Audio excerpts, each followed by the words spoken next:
This is FYI News 13, brought to you by SSPTV and the Hazleton Standard Speaker. For your information, we put the focus on Freeland as we talk with the borough's mayor and chief of police. This is Tuesday's FYI on SSPTV and SSPTV.com. I'm Ken Kara, and thanks for investing some time in us. Let's use it wisely and get right to our headlines from FYI and the Hazleton Standard Speaker.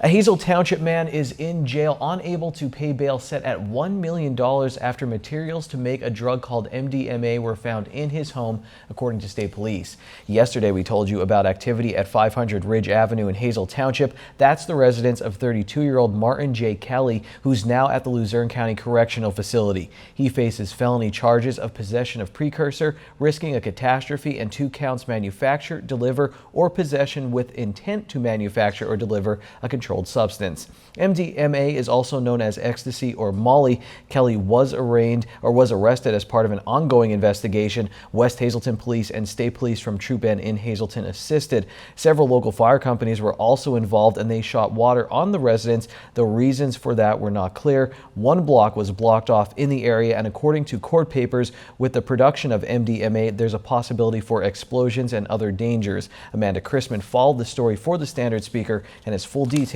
on their website. Police are looking into how 2 people died at a home in Ashland. Karen Kimmel and Donald Erb, both in their 50s, were found dead inside a residence at 2031 Walnut Street at 9:30 p.m. on Monday. A family member of one of them asked the police to do a welfare check. Autopsies will be performed as the investigation continues. Some good news and concern after an audit of funds in the city of Hazleton. Sam Galsky from the Standard Speaker reports that a Harrisburg accounting firm found the city ended 2014 with $323,194 of revenue over expenditures, originally coming up short by over $300,000. A transfer of $626,850 into the general fund helped the city out. Councilman Dave Sosar's concern is that he doesn't remember making transfers. Galsky's article also states that sources of revenue for 2016 and beyond are a concern after an audit by SB and Company. The article includes reaction from Mayor Joe Iannuzzi, plus more comments from Sosar, and it finishes with a view from City Administrator Tom Prabula, who called the city's situation, quote, pretty good, not great, unquote. Prabula also says the over $600,000 that helped the city should not be viewed as a transfer into the general fund, but a fund balance. Read Galsky's story in Tuesday's Standard Speaker. Friendly's in West Hazleton closed its doors on Sunday night for good. Friendly's has been operating at this location since the 90s, but there's been a restaurant there since the 70s. A sign was found on the door that said, "Thank you for your patronage. This restaurant has permanently closed. Please join us at the Friendly's in Wilkes-Barre." Tom Reagan has more memories and information on past restaurants at this site in Tuesday's Standard Speaker. A native of the highest borough in Pennsylvania says it's not the highest borough in Pennsylvania. Kent Jackson had an interesting story in the Standard Speaker on Monday. In that story, Charles Gallagher, who hails from Freeland, says the borough is the 28th highest in the state, not the first. Jackson's article is filled with interesting statistics and history, so check it out online, standardspeaker.com. Highest borough or not, you still rate high in our book, Freeland. So high, in fact, here's your own segment. Here's our Lisa Sugar with Freeland Mayor and their Chief of Police. Today, we're pleased to welcome Freeland Mayor Ed Appelman and also Freeland Police Chief Tony Harris, the chief 6 months into the new job in the borough of Freeland. We wanted to get an update on how things are progressing, both with the police department and with the borough itself. Chief, I'm going to start with you. How's it been the first 6 months on the job? Busy, very busy. Yeah, it's been a good 6 months. We've made a lot of progress in the borough. We work very closely with the mayor and council. We're trying to clean the town up a little bit at a time. And tell us, how big is your department right now? Are you looking to grow it at all? We are actually. We're in the process of hiring some more officers. We're going to get a bigger department together, and we're eventually going to try to have 24/7 coverage. Wow, very good. And Mayor, I know we've talked to you in the past. You're looking to crack down on problem properties, and basically you want to send a strong message that you don't want to tolerate any kind of crime at all in the borough. No, I mean, if you're going to be drug dealing, having nuisance properties, I don't want you there, and most of the people, the good citizens of Freeland, don't want you there. I mean, that's as plain as you can get. And I do want to add one thing, since our new chief's been on board. He's been doing a fantastic job. The Freeland residents are truly blessed by having him working for us, and I hope we have him for a long time. Well, that's pretty nice to have your boss say that on TV for you. So very good. And I know always been a good organization in the borough of Freeland as well is the Freeland Crime Watch. And Chief, you want to make sure that that continues. Absolutely. The Crime Watch is a great thing. They meet once a month, the first Monday of every month. They meet at the Freeland Senior Center, and usually every month during the winter months they don't go out and walk. But they have a guest speaker every month. Last month was the District Attorney, Stephanie Salvantis, came down, and she put on a wonderful program for us. But we'd like more people to come out and get involved in the Crime Watch. Well, while you guys are cracking down on the crime and you're trying to tell everybody to follow all the rules, you're also looking to revitalize the borough. Yes, that is correct. Every Monday we have at 6 o'clock at the Water Authority, we have a Freeland revitalization meeting, and we're trying to make the downtown of Freeland and Freeland itself better. If there's buildings that have to come down or, to be fixed, that's what we're kind of working on. And who do you want to come to these meetings? We want everybody to come, all the citizens of Freeland. I mean, everybody's input is important. All right. Well, a lot going on in the borough of Freeland. Gentlemen, I'm glad you took time out of your busy schedules to come here. I want to invite you back at least once a month to keep us up to date on what's happening. And if you need our help with anything to get the word out, don't hesitate to ask. Okay, thank you. Thanks for having us. Mayor Ed Appleman and Chief Tony Harris. Thank you, Lisa. Well, if you missed three guys with local ties on the national TV show Fat Guys in the Woods, don't worry, it's on again at 10 p.m. on Thursday on the Weather Channel. The episode they were on was called One Arm Survival. The guys learned how to survive in the woods using only one arm. I'm sure these D'Angelo Brothers employees and friends made a lot of memories. Here's some of their favorite moments, including rappelling down a cliff. Definitely the rappelling was awesome. Just spending the time with these guys, getting their backstories. We've been friends. Andrew and I have known each other for 5 years. Adam, we just met last year. So we got to know a lot about each other, good and bad. I guess that's fine. We had to be pretty close to each other. I don't think Adam was very comfortable with a lot of that. But do you regret forming a friendship with the guys, or did it get stronger through this experience? No, I don't regret it. I said it's a once in a lifetime experience that you probably only do one time. So it was great getting to know them better and spending the week out in the woods without interruptions from cell phones or computers or work emails, things like that. So it was definitely worth the trip. And Andrew, with your outdoors experience, what did you learn? What did you really take away that you can add to your knowledge of? A lot of hands-on stuff that I didn't do before, like building shelters, hunting without weapons, building things to catch food, stuff like that. building things from hand, like your own hands. Like Right. you didn't have outside materials. You didn't have a tent. You had moss on the ground. You had some rope, and then you had an axe to cut down trees with. So it wasn't like you were just going out in the woods on a weekend for vacation. We actually had to build our own shelter. We had to find our own food. We had to build the traps to actually catch our own food. So it was definitely something that I've taken away from that. You kind of joked before. You said, I thought I was going to go out there, have to survive, and you were going to jump on a deer from a tree. You did have to actually catch animals with your hands, though. Yeah, we built a trap, a fish trap, and put it in the water. We caught some fish that way. But we, as far as cleaning the fish and everything like that, we had a tiny little knife and basically gutted them with our hands and everything like that. So Had to yeah. roast them over the fire. Lots of interesting stories there. Well, later on FYI, stay tuned for my interview with Zach Barr, the local man behind the event Baseball for Bravery that helps veterans. And up next on FYI, Valley Day is coming up in Cunningham, and part of that tradition is the Valley Great 8 race. We have more information next.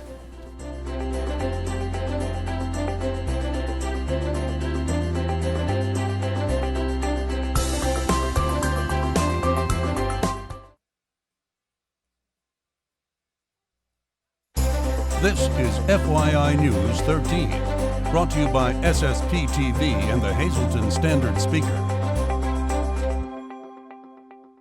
It's that time of the week when we focus on foster care and adoption in our area in our Care for Kids segment.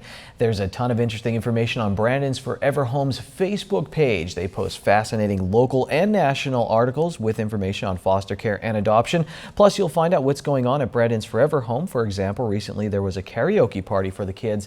Now, you should also go to their website, brandonsforeverhome.com, because from there you can meet kids who are in need of good homes. You can read the latest news about Brandon Brandon's Forever Home, and you can even donate right from their webpage to this local nonprofit that's raising awareness for foster care and adoption. Now, on the website, there's even an archive of past Care for Kids segments that aired right here on FYI. And one final note about the website, there's also a resources page with links to other organizations that are helping out kids looking for loving homes. Search Brandon's Forever Home on Facebook and log on to brandonsforeverhome.com.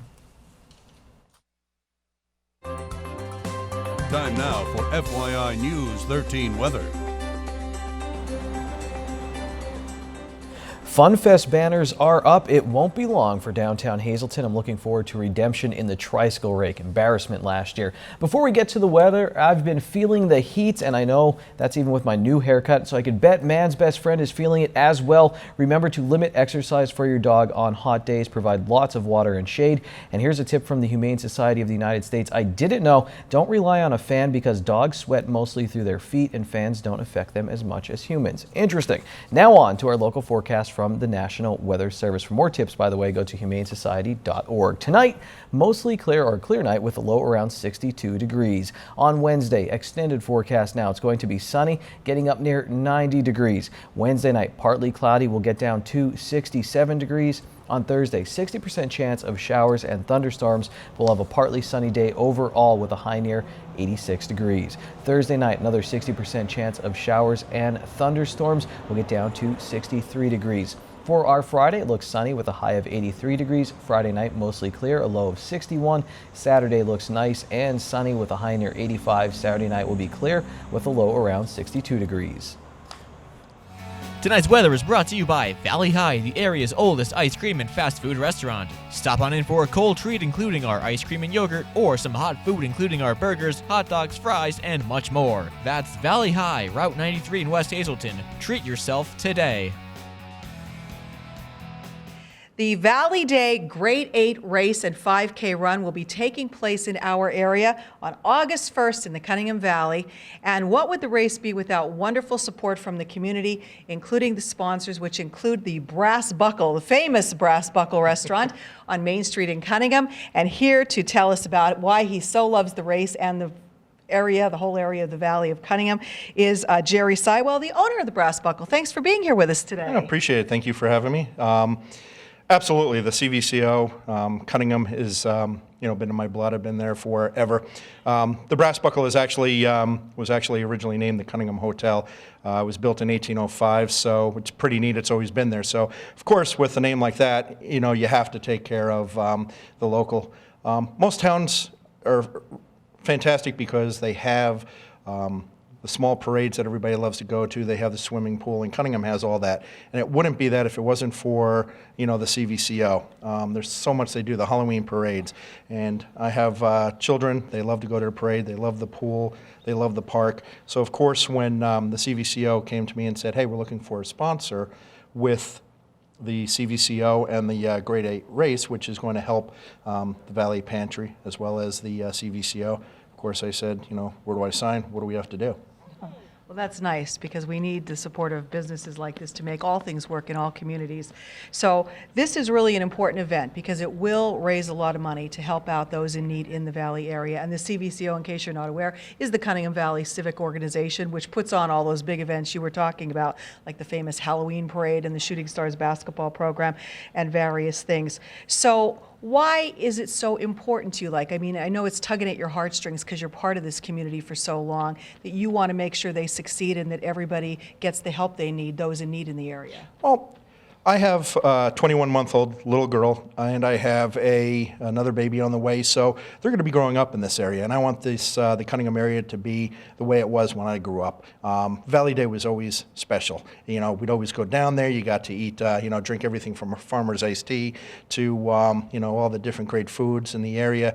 And like I said, playing around in the Whispering Willows Park. So I want my children to be able to be part of a small community like that, and I want to see other people that have that dream be able to enjoy what Cunningham offers, and it wouldn't be that way if it wasn't for the CVCO. So as I said, the Brass Buckle will definitely do whatever we can all year round, as well as sponsoring the Grade 8 to help their donations. I'm sure you hear a lot from your customers. They come back that weekend. It's a big homecoming for the Valley, and everybody has to go to the Brass Buckle because you just have to, and especially with their new patio, shameless plug. Yeah, I'm sure people come in and they say to you, it's so nice to come back and to see the community and how it's growing. Oh, absolutely. It's nice to see a lot of people that have left the area. Even myself, I left the area for a short time in the Marine Corps, and I was gone from '94 to 2004 and came back. And Cunningham is still the great little town it was before I left. But it's fun because when we're working and we're running around on Valley Day weekend, we have so many people that, we're only 2 blocks down from where the Valley Day is going to be and the Grade 8 race is going to be. So we get to see a lot of those people that come down that we haven't seen, that have moved out of the area. A lot of, all of a sudden, big parties of 8, mom, dad, the brothers and sisters that come back. Well, thank you for your support for making this event even bigger and better than it's ever been. Again, this is the Valley Day Grade 8 and 5K taking place on August 1st. We have the information up on your screen, all for great causes, the CVCO and the Valley Food Pantry. I used to run a lot on Main Street in Cunningham. Now I just sit on Brass Buckle's patio and eat ahi tuna tacos, the ultimate fish tacos. So good. Here's your midday winning lottery numbers on the green screen. Pick 2, 98, pick 3, 481, pick 4, 9665, and pick 5, 70060. These numbers brought to you by Boyer Insurance Agency with 2 locations to serve you, one in Cunningham on Sugarloaf Avenue and one in Nescopec on Broad Street. You can call Boyer in Cunningham at 570-788-3543 and in Nescopec at 570-752-7683. Sports is next on FYI. Stay tuned.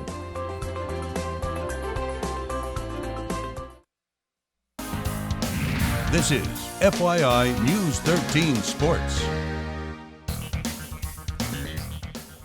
Zach Barr had 2 passions growing up in the Hazleton area, baseball and history. His interest in history led to a deep respect for the military, and having 2 people close to him serve also helped.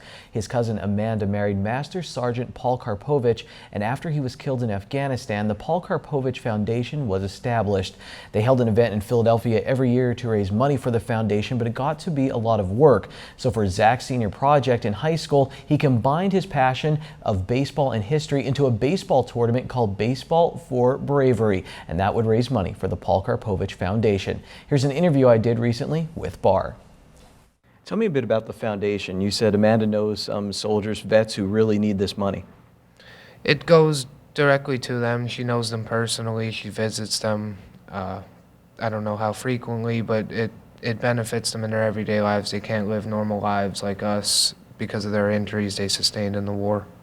And I'm sure you've met some interesting people through this event. Now, it is a baseball tournament, but you said someone who was actually over in Afghanistan came last year who served with Paul Karpovich. Yeah, he is Sergeant Major Paul Wilcock. He was in his regiment or battalion, one or the other, but he served in Afghanistan with him, and he's a big part of the event now. He helps out with us a lot. And what has it been like for you to witness this and see, you said this year you guys have so many teams. What is it like going through this process and meeting these incredible veterans? Yeah, in 2013 we started with 4 teams. Now we have 10. The support from the community is awesome.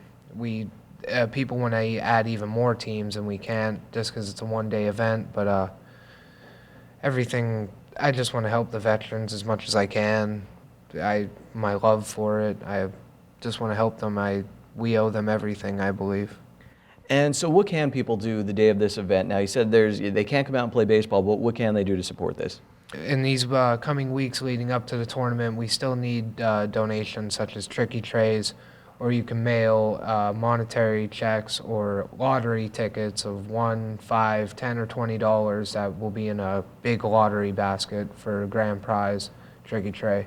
But just come out to the event, have some great food, brownies, baked goods, try and win some prizes with the tricky trays, food, face painting for the kids, just an all-around fun day, and give back to the community and our veterans who we owe it all to. Last thing I want to ask you, and you said there's a bit of an age difference, but with Master Sergeant Paul Karpovich, what do you remember about him, or what have you heard about him story-wise? Because I think it was a story that definitely rocked this entire community. What can you share with us about him? I've heard so many stories from people that knew him, just so many great things, how sports he used to play in the area, things he used to do for the community, giving back, community service, and just there's so many stories. Another thing with it that I think back my earliest memory, I was little, so I don't have too many early memories of meeting him, but him and my cousin Angelo Godola, who's an officer here in Hazleton City, they both did serve in Afghanistan, and so they sent me back like patches and medical things, something like that. I have some memorabilia from the war that they brought back for me, but it really made me interested in it, and throughout all my life I always studied it. I loved history class in high school and all, just because that's what we studied. I want to make it an even bigger part of my life. It's nice you took your two passions, baseball and your interest in history and that. Now you're helping out the community. So come out that day. It was going to be Saturday, August 8th. Baseball for Bravery starting at 10 a.m. at the West Hazleton Little League Field. We'll have the full story of Baseball for Bravery on the Season 2 premiere of Out of Left Field coming this fall. Now the FYI Standard Speakers Scoreboard. Let's check it out. Lehigh Valley took Game 1 against the Rail Riders to start this series in Moosic on Monday night. The Cubs, they got a walk-off win in the majors. Guess what? That's sports for tonight. More FYI after this. Happy Wing Night. It's Wing Night at Bottlenecks. Get $2 off your order of wings or all-you-can-eat wings and boneless wings for only $14.95. Bottlenecks wings are voted best wings in the area year after year. Good evening, everyone, and here's tonight's Talk of the Town report. First tonight, the 2015 Shenandoah Parade of Nations will be held August 22nd in connection with the annual Shenandoah Heritage Day celebrations. Organizers are looking for participants for the parade, which will be held at 10 a.m. and start on North Jardin Street. Following the parade, there will be day-long festivities in Girard Park. For more information, please call 570-462-2458. And one more announcement, Moyers Grove Campground will be hosting a fun-tastic Make-A-Wish weekend August 8th and 9th. Events will be held all day on both days with great food and entertainment. Friday will be a fish fry and Saturday they have a special breakfast. Plus, they have plenty of food, games, and turkey trays. For more information, just call 570-379-3375. That's tonight's Talk of the Town. News 13 would like to send sincere condolences to the family and friends of these recently departed. Catherine A. Hoffman of Weatherly. Funeral is Thursday at 11 a.m. at the Faith Assembly of God. Friends may call Wednesday from 6 to 8 p.m. at the Philip J. Jeffries Funeral Home. Francis T. Hillebush of Ringtown. Mass is Thursday at 10 a.m. in the St. Mary's Roman Catholic Church. Friends may call at the church from 8:30 to 10 a.m. The Orovitz Home for Funerals is in charge of arrangements. George R. Huntnian Sr. of Glenville. Services were held in Phillips Lutheran Church in Wilmington, Delaware. And Alan H. Marks of Sugarloaf Township. Memorial will be held privately and at the convenience of the family and under the direction of the Harmon Funeral Home.